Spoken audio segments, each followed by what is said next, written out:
మంచిర్యాల జిల్లాలో కురిసిన అకాల వర్షానికి పంటలు తీవ్రంగా దెబ్బతిన్నాయి. దడేపల్లి, లక్షలపేట మండలాల్లో వడగళ్ల వాన కారణంగా మొక్కజొన్న, వరి పంటలు నీట మునిగాయి. వరి పంట పూర్తిగా నేలవాలింది. మొక్కజొన్న క్రాప్ నేలమట్టమైంది. దీంతో రైతులకు అపార నష్టం వాటిల్లింది. లింగాపూర్ గ్రామంలోని లాల్ నాయక్ అనే రైతుకు చెందిన 5 ఎకరాల్లో వేసిన మొక్కజొన్న పంట పూర్తిగా దెబ్బతింది.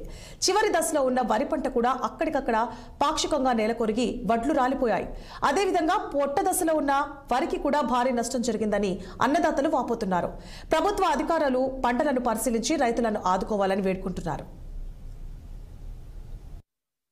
నా పేరు రతిలాల్ నాయక్, సన్న ఫకీర్ నాయక్, మండల్ దండేపల్లి, జిల్లా మంచిర్యాల. వడగాలుల వానతోని 8 ఎకరాల మొక్క చేను నేలమట్టం అయిపోయింది. దానికి గడ్డ, ఫీసు, ఎల్లక టైంలోనే ఇంకొక 20 రోజులైతే చేతికొచ్చే పంట ఇది నేలమట్టం జరిగింది. ఈ చేను ఇది 8 ఎకరాలు 2.5 లక్షల రూపాయల పెట్టుబడి వచ్చింది. ఇది 5 లక్షల నుంచి 6 లక్షల రూపాయల పంట. మేము చేసేది వ్యవసాయం. మాకు ఎలాంటి వేరే పని సూత్రాలు లేవు. ఈ మొత్తం పంట మాకు చేతికొచ్చే టైంలో నేలమట్టం అయిందని గవర్నమెంట్కు మేము కోరుకుంటున్నాం. మాకు ఎటువంటి సూచనలు అగ్రికల్చర్ ద్వారా సర్వే చేయించి మాకు ఎమర్జెన్సీలో ఆదుకోవాలని కోరుకుంటున్నాము. లింగాపూరు